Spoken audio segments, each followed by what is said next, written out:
Today I'm going to illustrate some ideas around how you can stop destroying the boreal forest. So if you look around your home, we all use paper products to various degrees, some more than others.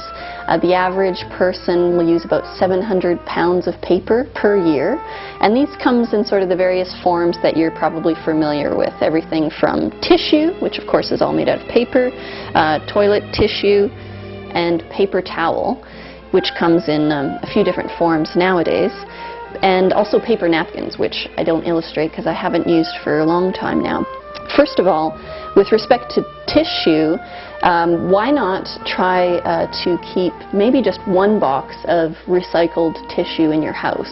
If every household reduced and used a box of recycled tissue paper as opposed to things made from virgin forest, we can save hundreds of thousands of trees per household could be saved. And why not go a little nostalgic? I've got my grandmother's hanky here. The next thing is toilet paper, of course, which you can also get in recycled content, and I'm going to talk to you a little bit about what to look for. So post-consumer waste paper, these all are diverted from the waste stream, ideally, in your municipality, so they don't go in the landfill anymore. They go into your recycling box, and they actually get broken down and reprocessed, and these become your post-consumer waste recycled products. Your best bet, and always what you want to look for when it says 100% recycled, is look at the percentage of post-consumer, so PCW.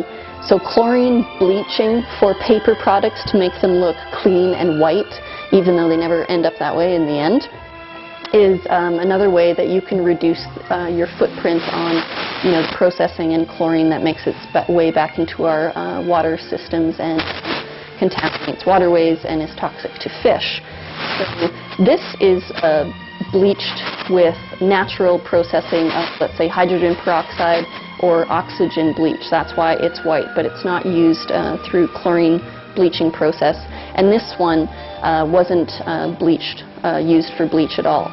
But what you want to really look for is 100% post-consumer waste in all of your products, and of course just reduce what you use in your paper products. So get some cloth napkins. You could make your own out of scrap fabric. You can, of course, when you're doing your home cleaning, which we've already highlighted, you're probably using recycled rags and towels in your home, so you're not even using paper towel, and it's really going to make a huge difference as to how many trees are left standing in the forest, and in turn how many billions of boreal songbirds, landbirds, and waterfowl we can protect by reducing our use.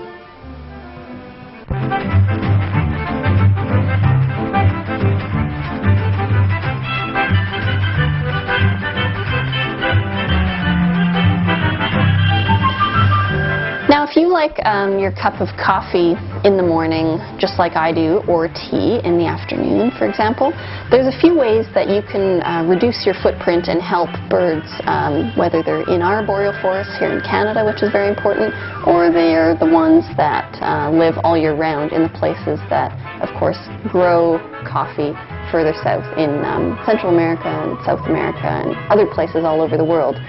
You can look for, and you've probably become aware of some of these labels, for instance, fair trade, organic, and more recently, shade-grown coffee. So fair trade on all sorts of products, not just coffee, means that the farmers who produced and grew and harvested the crops were paid fair wages and fair value for the product that they made, in this case coffee. There's no child labor. They've got sustainable farming practices in place, and this is an internationally recognized and certified label in order to get fair trade, anything from teas to coffee. Now, the other thing is, of course, organic, which you've probably become more aware of. There's a few certification labels for having organic, which means no pesticides were used in the production of making this crop. And the last one is with respect to why we want to make you a little more aware of how this promotes bird conservation specifically, is shade-grown coffee. So when a movement started for people to demand more fair trade organic coffee, there's places around the world that started to clear rainforested lands and native habitat to grow fair trade organic coffee. So the next label that sort of came into play was something called shade grown, or you might see it being called bird friendly.